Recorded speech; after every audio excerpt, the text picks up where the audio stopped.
वज़ीर-ए-आज़म शहबाज शरीफ का गिलगित बल्तिस्तान में इंफ्रास्ट्रक्चर की बहाली के लिए 4 अरब रुपए के फंड्स का ऐलान। कहते हैं कि पाकिस्तान मौसमियाती तब्दीली से मुतासरा मुल्कों में सैर फहरिस्त है। क्लाउड बर्स्ट के नतीजे में तेज़ बारिशों और तुग़यानी आई है। बारिशों और सैलाब से मुतअद्दिद अफराद जान बहक और अमलाक को नुकसान पहुँचा है। मुल्क में एडवांस वार्निंग सिस्टम की ज़रूरत है।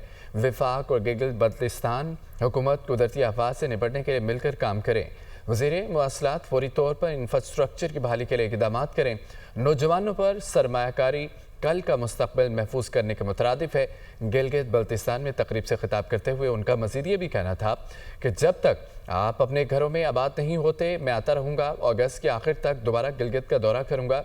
आइंदा दौरे में दानिश स्कूल का संग बुनियाद रखेंगे। वज़ीर-ए-आज़म ने सैलाब मुतासरीन में इमदादी चेक तकसीम किए।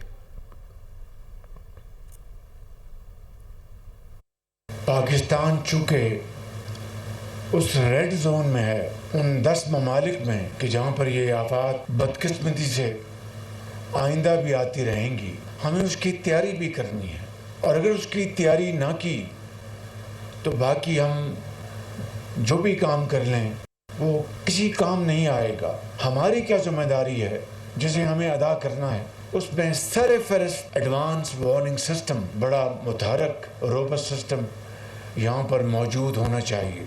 लिहाजा ये इकनॉमिक कॉम्पनसेशन उनका मुदावा नहीं है दुखों का, लेकिन दुनिया में रहने के लिए ज़ाहिर है कि मादी इक़्तिसादी वसाइल चाहिए, तो उसके लिए ये ज़रूरत भी है और हमारी ज़िम्मेदारी भी है बतौर हुकूमत के। तो ये चेक्स हमने 2 लाख हुआ करता था, उसको मैंने 10 लाख किया 2022 में। जो ज़ख्मी थे उनकी भी जो कॉम्पनसेशन बढ़ाई, जो ज़्यादा ज़ख्मी उनको 5 लाख रुपए, जो कम ज़ख्मी हैं उनको 2 लाख रुपए।